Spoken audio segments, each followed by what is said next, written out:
আমরা তাহলে ভয় পাই না। তাহলে যারা করে সোশ্যাল মিডিয়ায় লিখছে তাদের আমরা কি দেখাবো বিরোধী নই, আমাদের সেটা কাজও নয়। আমরা কাজের জন্য পেশাগত কারণে রাস্তায় বেরোই। আমরা সবাই তো এক, আপনারা যারা ক্যামেরার পেছনে আছেন, আমি যেখানে এখানে আছি, তো আমরা সবথেকে বেশি সময় একে অপরের সঙ্গে কাটাই। আমরা সবাই ইয়ার্কি করি, মজা করি, কখনো কখনো এই বিষয়টা শেয়ার করি যে বাড়িতে আমরা কতটা সময় কাটাই। কিন্তু আমাদের সহকর্মীরা কাজ করতে গিয়ে তারা আক্রান্ত হবেন, তাদের মারধর করা হবে, ঢোলের মতো কেউ বাজিয়ে দিয়ে যাওয়ার চেষ্টা হবে, এবং কারুর কখনো কোনো কথা পছন্দ না হলেই বিভিন্ন রকমের ট্যাগ দেওয়া হবে এবং সোশ্যাল মিডিয়াতে অ্যাটাক করা হবে। মহিলাদের সঙ্গে যে বিষয়গুলো হয়েছে সেটা মেনে নেওয়ার কোনো প্রশ্নই উঠছে না। কোনো সুস্থ স্বাভাবিক সচেতন মানুষ, রুচি যাদের আছে, তারা কেউ মানবেন না।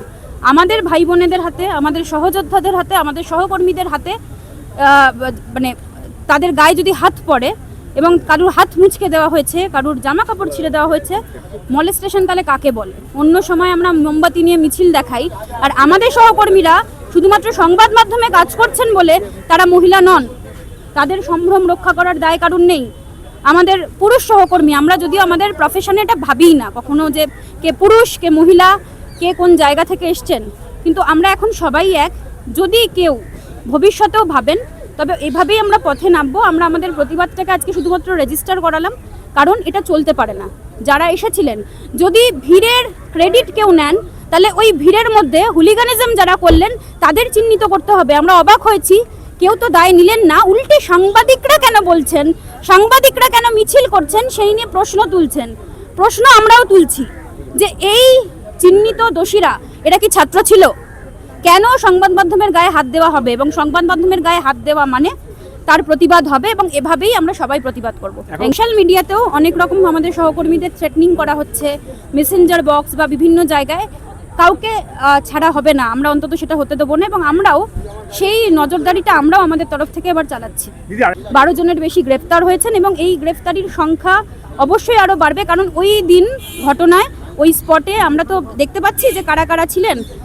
পুলিশের কাজ করছেন, প্রশাসনের কাজ করছেন।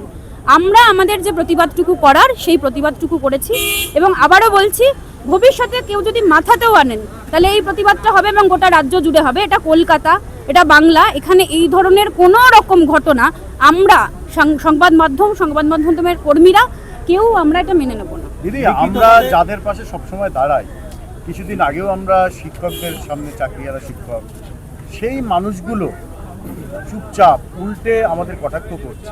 সিলেক্টিভ প্রতিবাদী তারা, বুদ্ধিজীবীদেরও একটা অংশ, যারা অন্য সময় সিনেমার প্রমোশন বা কোনো পিআর ইভেন্টসের জন্য ডাকেন। কাউকে দেখেছেন, কেউ দেখেছেন সোশ্যাল মিডিয়াতে তারা আমাদের জন্য কেউ একটা লিখেছে? প্রয়োজন নেই, আমরা আমাদের নিজেদের জন্য যথেষ্ট আমরা মনে করি। তো তারা যেন ভবিষ্যতে একটু মনে রাখেন, যারা যখন ফোন করবেন, এটার ইভেন্ট আছে, এটার অমুক আছে, এটার তমুক আছে। আমরাও মানুষ, আমাদেরও পরিবার রয়েছে, বন্ধু বান্ধব রয়েছে, তাদেরও চিন্তা হয়। আমরা পরিবার ফেলেই আসি সবাই কাজ করতে, এটা আমাদের পেশা, এটা আমাদের পেশা। লিখিতভাবে কোনো অভিযোগ জানানো হয়েছে থানায় কিংবা সরকারের কাছে? কোনো সমস্ত জায়গায় পাঠানো হয়েছে, এবং মুখ্যমন্ত্রীর তরফ থেকেও আমাদের কাছে বার্তা এসেছে। মুখ্যমন্ত্রী শুভেন্দু অধিকারীর কাছে আমরা মেমোরেন্ডাম পাঠিয়েছিলাম, তিনি সেটা গ্রহণ করেছেন। আমরা রাজ্যপালের কাছে মেমোরেন্ডাম পাঠিয়েছি। আমাদের প্রতিনিধি দল যারা আক্রান্ত হয়েছিলেন, সংখ্যাটা অনেক বেশি, আমরা 8 জনের একটি প্রতিনিধি দল রাজভবন লোকভবনে আমরা পাঠিয়েছি, এবং সরকারের তরফে যা যা করার আমাদের আশ্বস্ত করা হয়েছে। যেহেতু গুন্ডা দমন আইন এই মুহূর্তে রাজ্যে রয়েছে, একটা কোশ্চেন হচ্ছে যে ভবিষ্যতে যারা আগের দিন ঝামেলাটা করলো, ভবিষ্যতে এদের দরকার পড়বে সাংবাদিকদের, এরা নিশ্চয়ই আমাদেরকে ডাকবে। এরা মনে হয় ভুলে গেছে, তখন যা উত্তর দেওয়ার আপনাদের তরফ থেকে আপনারাও দিয়ে দেবেন। আপনারাও আপনাদের তরফ থেকে দিয়ে দেবেন, যে উত্তরটা দেওয়ার আপনারাও আপনাদের তরফ থেকে দেবেন, কারণ প্রয়োজন মিডিয়াকে ছাড়া কারুর চলবে না। আমরা যদি দেখানো বন্ধ করি, আমরা যদি ছাপা বন্ধ করি, ওদেরও চলবে না, ওদেরও মনে রাখতে হবে। তখন কি তাদের